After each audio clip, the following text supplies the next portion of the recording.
오늘 이사야 선지자의 예언 가운데 하나님께서 땅을 벌하시리라라는 주제를 가지고 이 세상이 왜 그런 하나님의 심판 아래 놓여져야 되는지 그 이유에 대해서 살펴보는 시간을 갖도록 하겠습니다. 이사야서 24장 1절의 말씀 함께 살펴보겠습니다.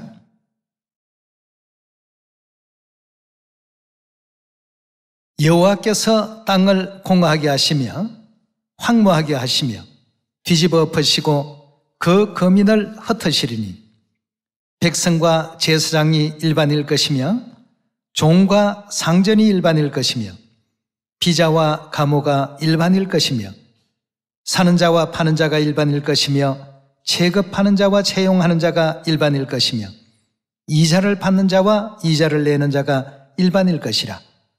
땅이 온전히 공허하게 되고 온전히 어떻게 된다고요?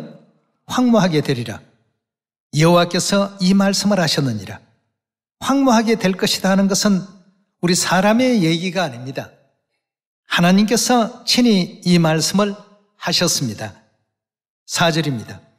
땅이 슬퍼하고 쇠잔하며 세계가 쇠약하고 쇠잔하며 세상 백성 중에 높은 자가 쇠약하며 땅이 또한 그 거민 아래서 더럽게 되었으니 이는 그 이유는 그들이 뭘 범했다고 했습니까? 율법을 범하며 또 율례를 어기며 영원한 언약을 파했습니다. 6절의 말씀 보시면 그러므로 저주가 땅을 삼켰고 그 중에 거하는 자들이 정죄함을 당하였고 땅의 거민이 불타서 남은 자가 적으며 새 포도즙이 슬퍼하고 포도나무가 쇠잔하며 마음이 즐겁던 자가 다 탄식하며 소고치는 기쁨이 그치고 즐거워하는 자의 소리가 마치고 수금 타는 기쁨이 그쳤더라고 했습니다. 11절의 말씀을 보면 기쁨이 소멸된다고 했고 13절의 말씀을 보면 세계 민족 중에 이런 일들이 벌어지게 될 것이다 이렇게 얘기하고 있습니다. 지금 우리 이사야 24장의 핵심은 땅이 하나님께로부터 형벌을 당한다. 이 문제에 대한 원인을 잘 우리가 이해를 해야 되겠습니다. 우리 모든 인류 인생들은 하늘에서 이 지구 도피성으로 쫓겨내려온 범죄한 영혼들입니다. 범죄한 영혼들에게 하나님께서 회개할 수 있는 기회를 주셨습니다. 하나님의 율례와 규례와 법도 속에는 죄사함이라는 내용이 다 들어가 있습니다. 근데 규례와 법도를 파하였다 하는 것은 깨트려 버렸다. 이렇게 되니까 그 결과는 당연히 어떻게 되겠습니까? 엄청 큰 용서받을 수 없는 죄를 지은 죄인에게 용서받을 수 있는 기회를 하나님께서 새 언약의 어떤 법으로서 허락했지만 이 땅에 있는 인류 인생들은 그걸 거절합니다. 또 원수 마귀가 어떻게 합니까? 때와 법을 아주 교묘하게 바꿔버려서 온 세상 사람들로 하여금 지키지 못하게끔 변형을 또 시켜놨습니다. 이래서 하나님께서 선지자들을 끊임없이 시대마다 보내셔서 그들을 또 회개시키시고 또 구원하시려고 무척 많은 어떤 노력을 하셨습니다만 되지 않으니까 말세 친히 어떻게 하셨습니까? 천사를 보내도 안 되고 선지자를 보내도 되지가 않으니까 하나님께서 친히 이 땅에 말일에 오셔서 직접적인 가르침을 주시기 시작했습니다. 그리고 우리 모든 인류 인생들에게는 누구든지 목마르거든 영적인 가람이 있는 자들은 다 내게로 오라 말이죠. 성령과 신부께서 부르시는 마지막 기회의 시간이 우리 성령 시대라고 볼 수 있겠습니다. 인류 구원을 위해서 하나님께서 성부 시대 짐승을 통해서 제사 드리는 방법도 써보시고 또 새 언약 시대 그 새 언약 진리로서 초림 3년과 재림 37년의 끊임없는 가르침을 친히 이 땅에 오셔서 전파도 해보셨습니다. 그래도 온 세계가 돌아오지 않으니까 이제는 더 이상 기회가 없습니다. 성부 시대 한번 주셨죠. 성자 시대 기회 또 주셨죠.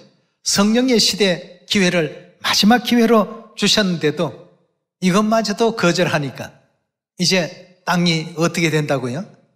공허하게 되고 황무하게 되고 뒤집어 엎어지고 온통 깨어지고 말이죠. 이런 어떤 그 역사가 일어날 수밖에 없는 지극히 사랑이 많으신 우리 하나님이십니다. 노하기도 어떻게 한다고요? 노를 잘 바라지 않으신 하나님이신데 이 지구인들에게 대한 이 회개의 역사를 이루어 보기 위해서 여러 가지 내용을 세우시기도 하시고 친히 오시기도 하시고 이렇게 하면서 소돔 고모라의 교훈도 만드시고 노아의 교훈도 만드시고 죄 사함 받을 수 있는 이 길을 이와 같이 열어놓으셨습니다만 끝내 사람들이 받아들이지 아니하니까 땅이 황무해지게 되고 뒤집어 엎어지는 이런 이제 형벌이 있게 될 것이다. 이 내용만 간단하게 보시면 하나님은 너무 자비가 없으신 하나님이 아니십니까 하고 오해하기가 쉽습니다만 하나님은 정말로 하기를 더디하십니다. 그러나 이 땅의 거민들은 패역함으로써 하나님의 율례와 규례와 법도를 멸시해버렸습니다. 그딴 걸 그 하느니 차라리 안 믿고 말지. 이렇게 어떤 강팍한 말도 쉽게 내뱉어 버렸습니다. 이래서 더 이상은 이제 기회가 없습니다. 성부시대 한번 기다려 주셨죠. 성자시대 기다려 주셨죠. 마지막 성령시대까지 외면을 해버리니까 하나님께서는 그 은혜를 더 이상은 이제 주실 수가 없는 것입니다. 왜냐하면 빨리 천국으로 회개한 자녀들은 돌아오게끔 하셔야 되니까 말이죠. 그래서 뜻을 이해하지 못하고 보는 분들은 하나님의 율법 좀 안 지킨다고 해서 이렇게까지 하시랴 말이에요. 하늘나라에서 이미 용서받을 수 없는 죄를 짓고 지구 도피성에 내려온 범죄한 천사들 아니겠습니까? 하나님은 끊임없이 그들에게 내가 너희를 사랑한다는 메시지도 보내시고 그러니 죄사함을 위해서는 이런 길로 너희가 반드시 준행하고 와야 된다고 말이죠. 이래서 이제 우리에게 주신 하나님의 그 계명이 하나님의 그 율법이 중요하다는 것입니다. 하나님께서 명령하신 어명이니까 위험에 눌려서 그냥 어쩔 수 없이 해야 되는 그런 어떤 역사가 아닙니다. 안식일 교회 갈까 말까? 나 오늘 좀 귀찮은데 또 가야 되는가? 혹여 그런 사람이 있다라고 한다면 하늘나라에서부터 이어지는 이 문제를 반드시 꼭 생각해 보셔야 되겠습니다. 왜 하나님께서 율법에 대해서 이렇게 강조를 하고 계시는지 말이죠.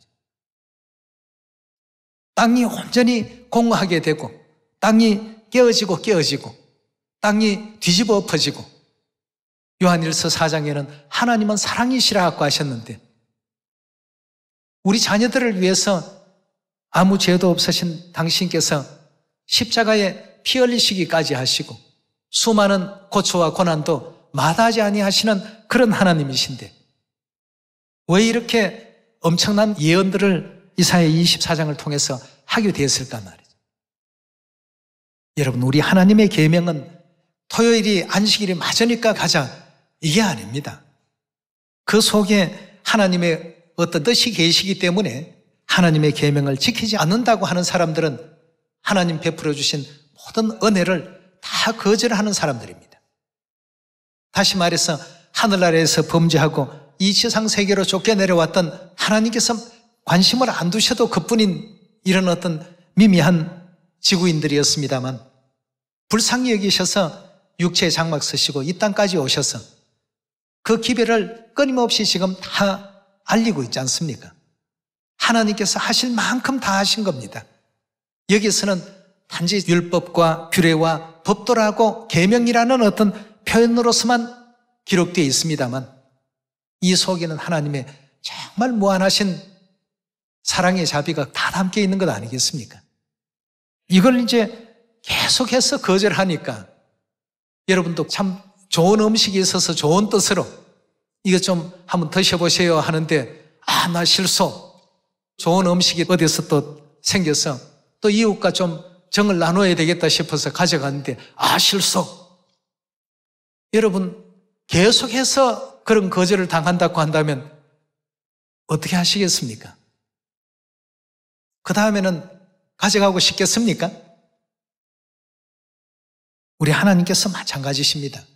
장관 세월 속에 선지자들을 보내시고 제도를 세우시고 저들에게 회개할 수 있는 기회를 주는 것이 이 방법이 좋을까 저 방법이 좋을까 하다가 끝내는 당신 자신을 십자가에 희생시키는 이와 같은 방법까지 선택을 하신 것 아니겠습니까?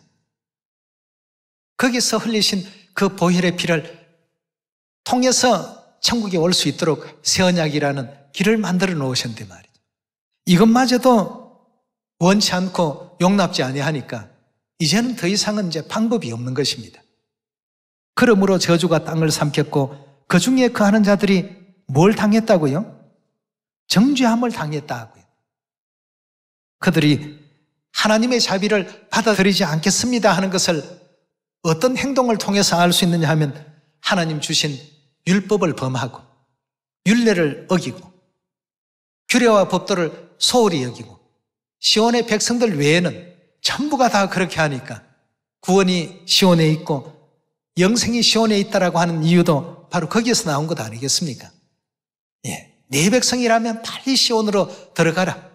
들어가지 못하는 사람들은 전부 하나님의 선하신 것 뜻을 받아들이지 않겠다라는 하나의 어떤 표시가 되는 것입니다.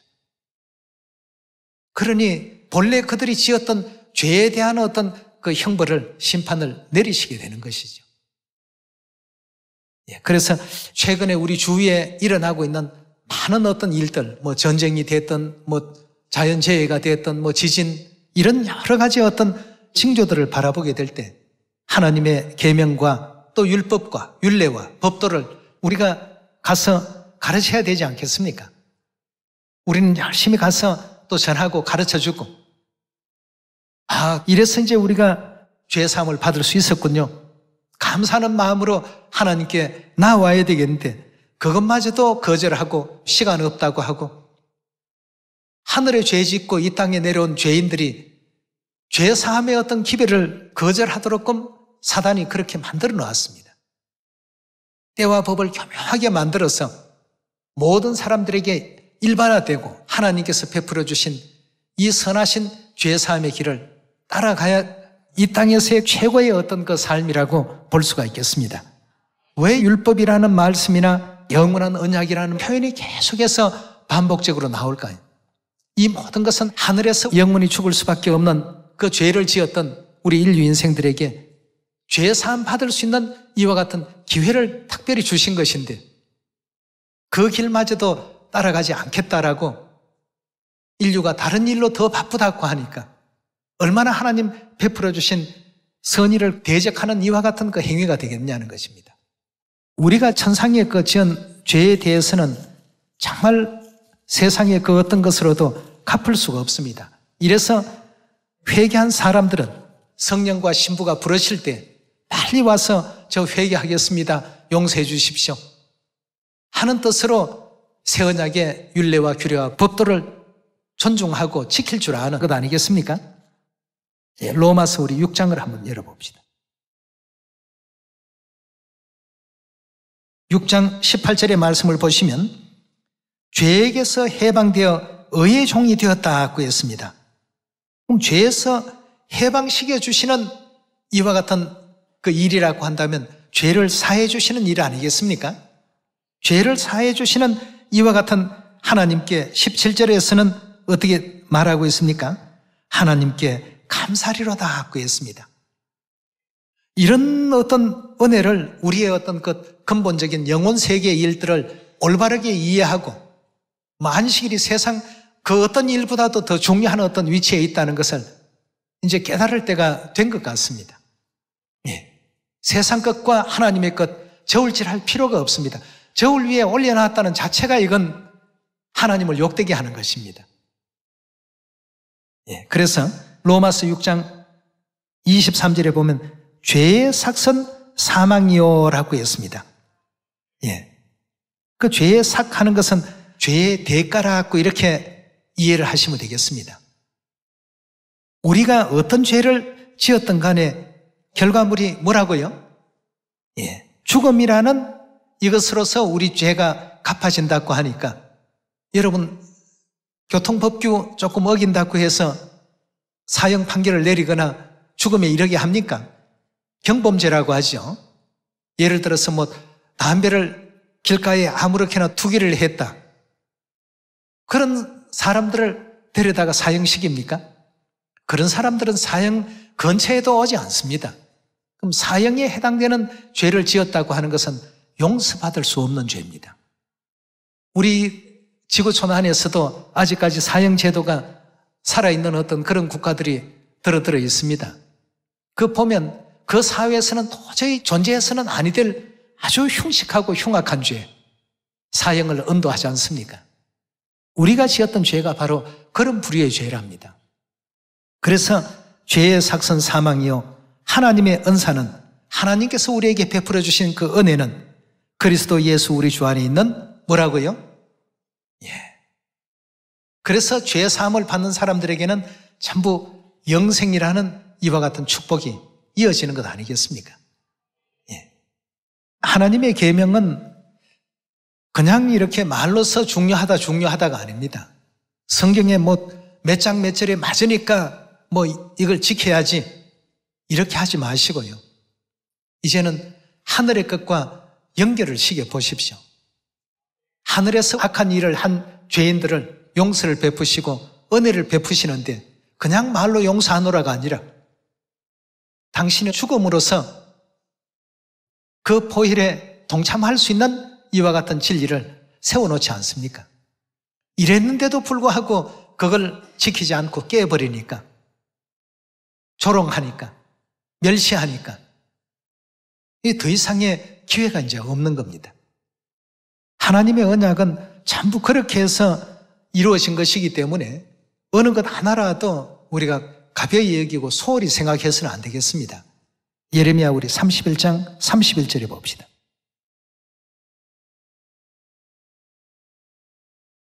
나 여호와가 말하노라. 보라, 날이 이르리니 내가 이스라엘 집과 유다 집에 뭘 세운다고요? 새 언약을 세우겠다고 했습니다. 32절에 보시면 나 여호와가 말하노라. 이 언약은 내가 그들의 열조의 손을 잡고 애굽 땅에서 인도하여 내던 날에 세운 것과 같이 아니할 것은 내가 그들의 남편이 되었어도 그들이 내 언약을 파하였음이라. 32절에 내 언약을 파하였음이라 하는 것은 깨트렸다는 것이죠. 지키지를 않은 겁니다. 성부시대, 성자시대, 성령의 시대까지 거쳐서 기회를 지금 하나님께서 계속 주고 계십니다. 33절입니다. 나 여호와가 말하노라. 그러나 그날 후에 내가 이스라엘 집에 세울 언약은 이러하니 곧 내가 나의 법을, 하나님의 법을 어떻게 한다고요? 그들의 속에 두며 그 마음에 기록하여 나는 그들의 하나님이 되고 그들은 내 백성이 될 것이라고 했습니다. 이 죄사함의 길을 받아들인 사람들은 하나님의 법이 어디에 있습니까? 그 중심에, 그 마음에 다 새겨진다고 했습니다. 이사야 51장 7절의 말씀 보겠습니다.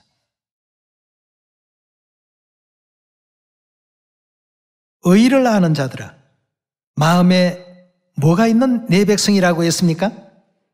내 율법이 있는 백성들아, 너희는 나를 듣고 사람의 회방을 두려워 말라. 우리가 지금 걸어가고 있는 이 길은 정말 옳은 길이니까 사람들이 어떤 회방을 하더라도 두려워하지 말라 말이에요. 우리가 영원히 살 곳은 천국이니까 사람의 비방에 놀라지 말라. 그들은 옷같이 조맥에 먹힐 것이며 그들은 양털같이 벌레에게 먹힐 것이로되 나의 의는 영원히 있겠고 나의 구원은 세세 미칠 것이라. 하나님을 통해서 죄 사함을 받고 구원의 길에 나아간 사람들, 그 은혜는 영원 세세토록 보존되고 존재되는 것 아니겠습니까? 그러니 사람들의 어떤 회방에 두려워하지 말고 절대 놀라지 말라.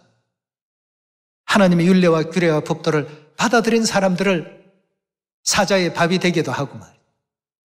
인간 촛대라고 해서 불태워 죽이기도 하고 수많은 어떤 잔인한 방법을 가지고 사단은 하나님의 이 죄사함의 길을 막으려고 했습니다.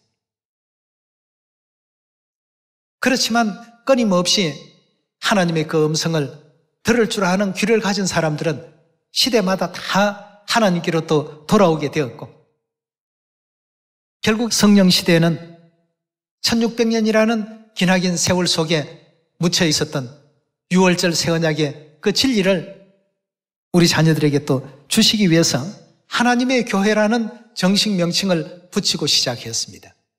그래서 우리 하나님께서 여기에 보니까 의를 아는 자들아, 마음에 내 율법이 있는 백성들아, 이 백성들이 내 백성들이지 주여 주여 부르짖는다고 해서 내 백성이 아니라는 것입니다. 다시 예레미야 우리 31장으로 한번 넘어가 보겠습니다. 우리가 가고 있는 이 길은 의의 길이고 정로의 길이고 영원한 천국 길이고 하나님께서 죽으시면서까지 만들어 놓으신 길이기 때문에 이 길은 결단코 세상 누가 와서 유혹하고 변질을 시킨다고 하더라도 거기에 우리가 귀 기울여서는 안 된다는 것입니다. 34절에 봅니다. 그들이 다시는 각기 이웃과 형제를 가리켜 이르기를 너는 여호와를 알라 하지 아니하리니 이는 작은 자로부터 큰 자까지 다 나를 알미라. 내가 그들의 뭘 사한다고요? 죄악을 사하겠다고 했습니다. 그 무슨 죄악입니까? 물론 이 지상에서 지은 죄도 되겠습니다만 하늘 천상에 있을 때 지었던 끔찍했던 그 죄악들조차도 다 사하고 다시는 그 죄를 기억지 아니하리라. 여호와의 말이니라고 했습니다. 이렇게 하려고 무슨 언약을 세우셨다고요? 새 언약을 세우신 것 아닙니까? 예.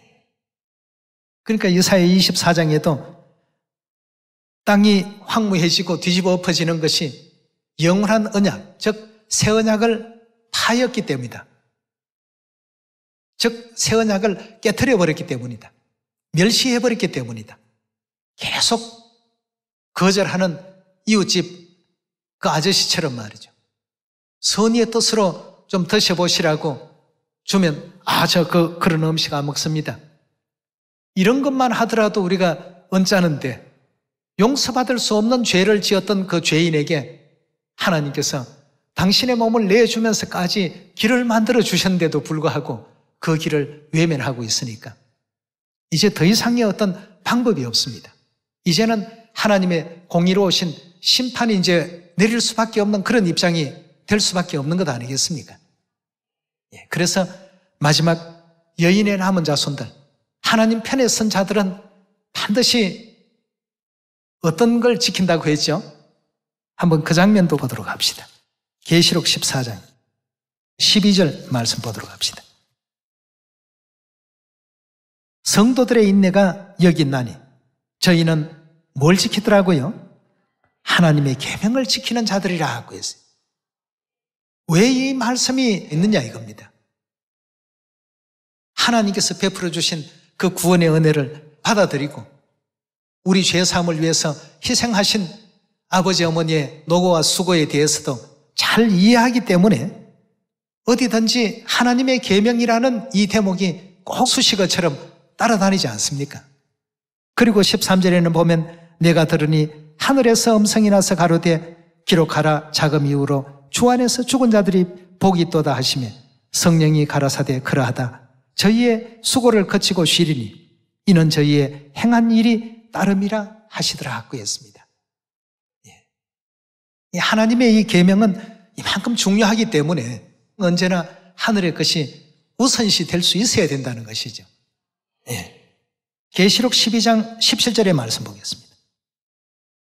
용이 여자에게 분노하여 돌아가서 사단이 여자에게 분노하여 돌아가서 그 여자의 남은 자손 곧 뭘 지키는 자들이라고요? 용이 사단이 화를 낼 정도 같으면 절대 합할 수 없는 원수관계입니다. 원수라고 한다면 여러분 사단의 반대편에 계신 분이시구나 이해할 수 있겠죠?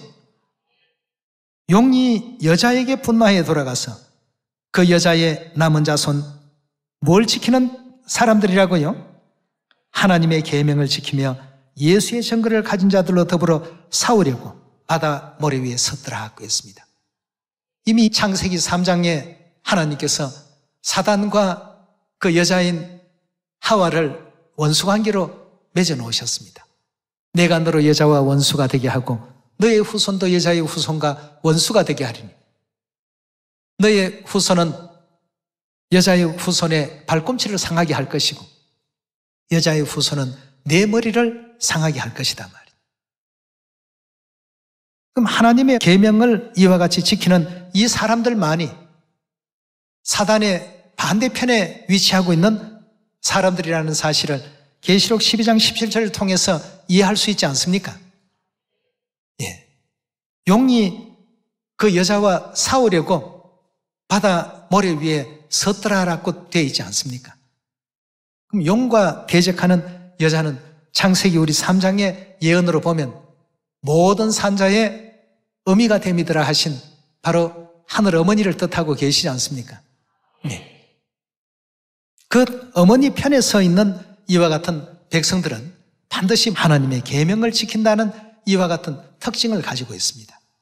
하나님께서 열어놓으신 죄사함의 어떤 그 모든 진리를 받아들이고 저도 죄사함 주셔서 천국 가게 해주셨으니 아버지 어머니 그 은혜에 영원토록 감사와 영광과 찬양만 드리겠습니다 하고 따르는 무리들입니다. 이 무리들만 이 지상에서 유일하게 사단의 편에 서지 아니하는 사람들입니다. 오직 하나님 편에 서 있는 사람들이죠. 계시록 13장을 보면 나머지는 다 어떻게 했다고요?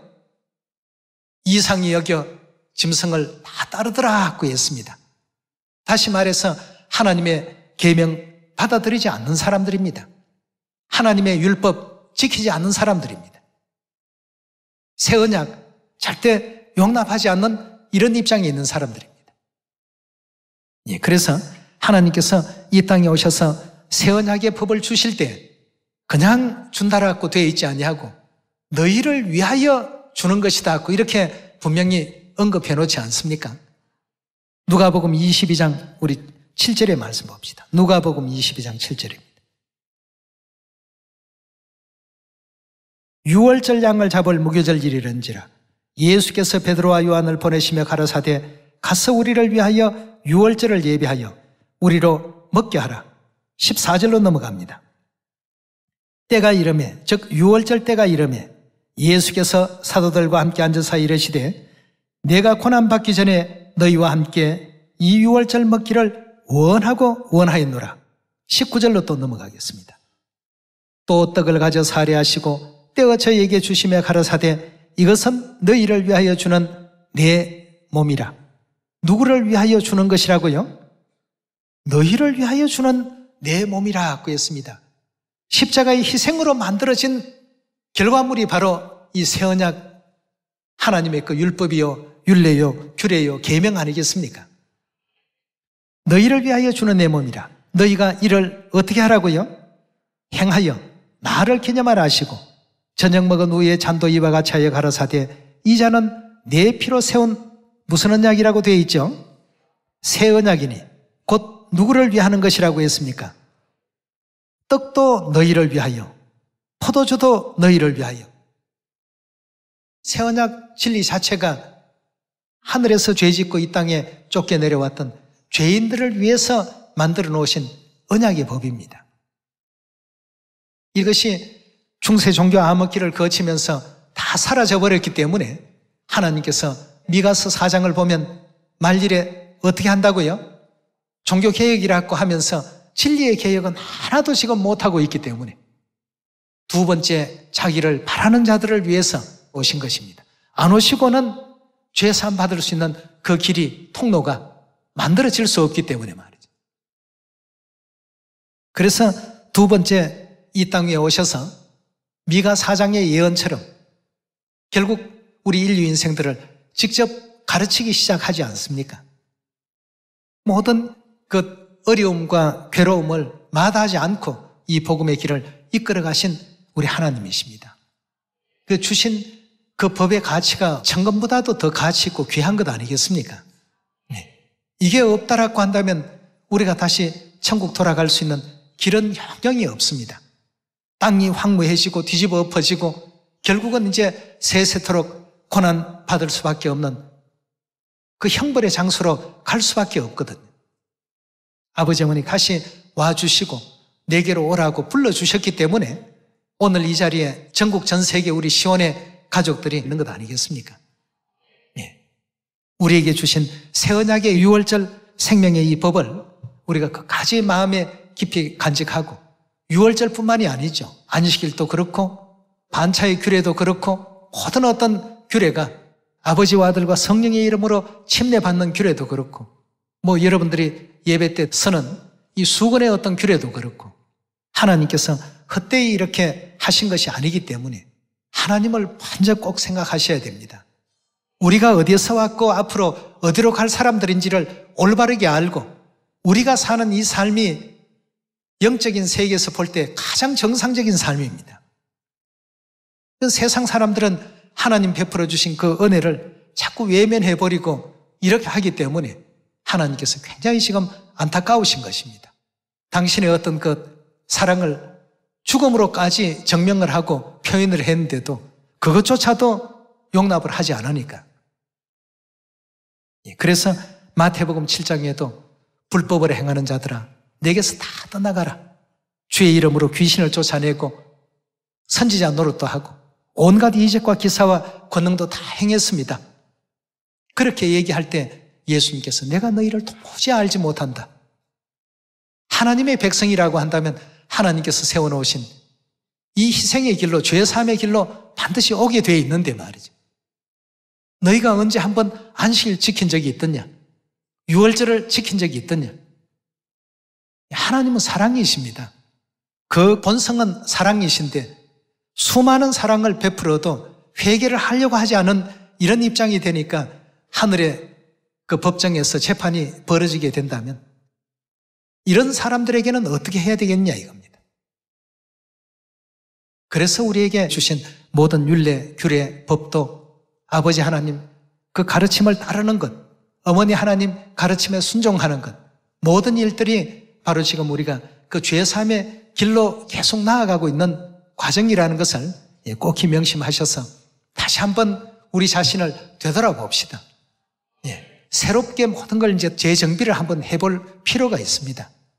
하나님의 말씀을 잘 되새기셔서 여인의 남은 자손들로서 끝까지 하나님의 계명을 또 준행하면서 세상에 가르쳐야 되겠죠. 너희는 가서 모든 족속으로 제자를 삼아 아버지와 아들과 성령의 이름으로 침례를 주고 내가 너희에게 분부한 모든 것을 가르치고 지키게 하라. 하나님께서 분부한 걸 가르쳐야지 내 걸 가르치면 안 됩니다. 하나님께서 분부하신 것을 잘 가르쳐서 세상으로 하여금 그 길로 함께 나아올 수 있도록 인도하는 여러분들이 꼭 되시길 바라겠습니다. 죄사함의 크신 은혜를 허락해 주신 엘로힘 하나님께 영원한 감사와 찬송과 영광을 돌립니다. 아버지 어머니 감사합니다. 복 많이 받으세요.